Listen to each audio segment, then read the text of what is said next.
Hey everyone, welcome to the final installment of the Tales of Retrospective. Well, for now anyway, but this particular review has been a long time coming. I know many of you are curious on my opinion of Tales of Xillia, so let's get straight to it. Tales of Xillia released in North America on August 9th of this year and is the most recent Tales release outside of Japan. As many of you have guessed, this game was produced by Namco Bandai and developed by their Tales studio. But it's been almost 2 years since the game originally released in Japan. Does Tales of Xillia hold up, and can even hope to compare to the likes of Ni no Kuni? Let's see.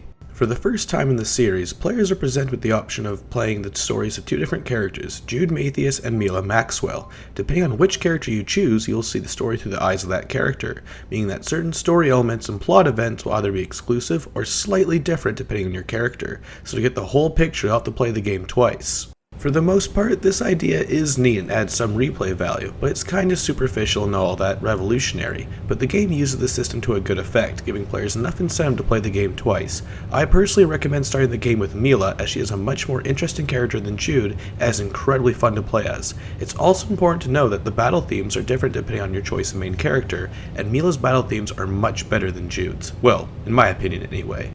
Jude is the typical nice guy character archetype seen in every other Tales game or anime, but he is still likable, but just not immediately so. Mila herself begins as a rather static, robotic-like character, but she has the most interesting character and story arc out of the entire game's cast. As for the other party members, they do their job. They're both likable and entertaining to watch, but they are far from my favorite cast of Tales characters. I believe this to be because each character feels like a pre-established personality quirk seen in a previous Tales game. I may only have this problem because I've played so many other games of the series, so perhaps newcomers to the series won't have this problem, but let's move on to the game's story. The story begins in a different fashion, accompanied by a different cutscene depending on which character you play as, but ultimately both Jude and Mila come into contact with one another, eventually, regardless of your choice. The pair begin traveling together on a journey to defend the spirits, destroy a super weapon called the Lance of Kresnik that threatens the safety of the world. This plot begins in a very engaging and interesting fashion, but it quickly loses steam until the 15-hour mark. Once past this point, the story picks up again and carries this momentum till the end. For the patient, the story has a nice payoff, as one of the better plots seen in the Tales game, but it is unfortunate it takes long to get there.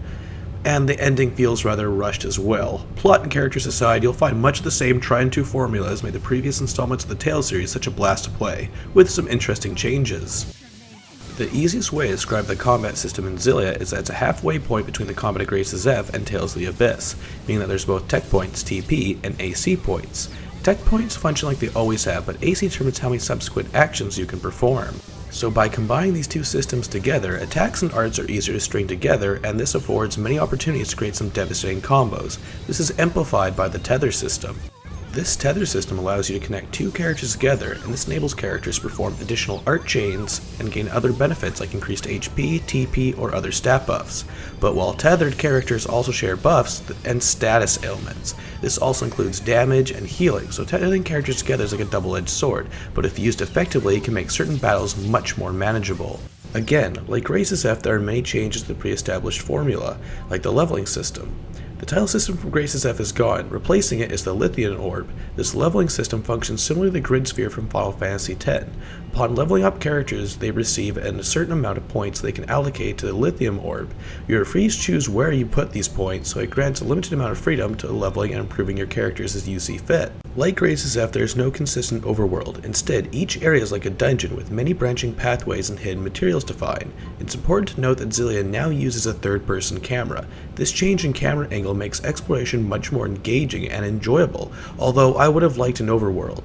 But there's also a very useful fast travel system that becomes available to you very early on. The materials gained through exploration are used to upgrading shops. This is a nice feature as it allows the weapon, armor, and items to become available to you at your own pace, although I was sad to see the Elf Mixer and Alchemy systems from Graces F absent. In terms of graphics and animation, Xillia stands as one of the best looking Tales games. Although you have to remember, this game originally released 2 years ago, and because of that, it almost looks aged when compared to more recent JRPGs like Ni no Kuni, but the game does have some impressive looking attack and spell animations. As well, the cutscenes benefit from this improved animation. Tales of Xillia is also one of the first Tales titles to feature more realistic proportions to characters, environments, and monsters, making the game as a whole feel like a more believable world. The game also features many animated scenes from the incredible animators at Ufotable that look absolutely amazing and make me yearn for a Tales of Xillia anime adaptation to be handled by them.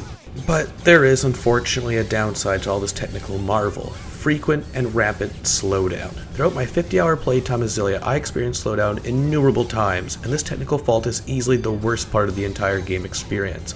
It can be so bad that it nearly makes certain battles unplayable, but I personally don't feel that this slowdown ruins the game. It's just incredibly disappointing and hampers the game's experience constantly. But on to the music and sound. Once again, Motoi Sakuraba returns to his role as primary composer of the series, and I'm happy to report that Tales of Xillia's soundtrack is much improved over Grace's F, featuring some addictive battle themes and epic tracks.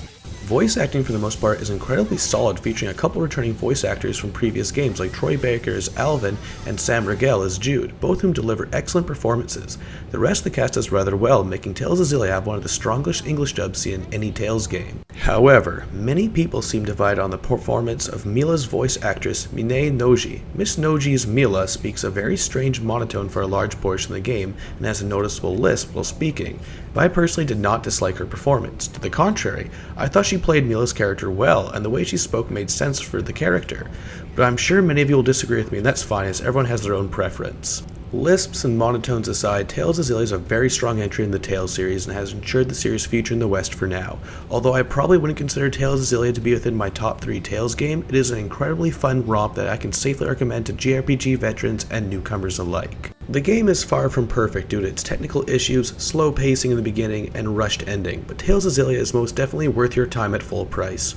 Well everyone, that's it for now. This review will temporarily conclude my Tales retrospective. Thank you so much for sticking with me throughout this retrospective. I hope you have all enjoyed it. The Tales retrospective will continue when Tales of Xillia 2 releases on Western shores sometime in 2014. In the meantime, stay tuned for further announcements on future retrospectives and reviews. Thanks again for tuning in everyone, and thank you so much for your support. I could have not completed this video series without it.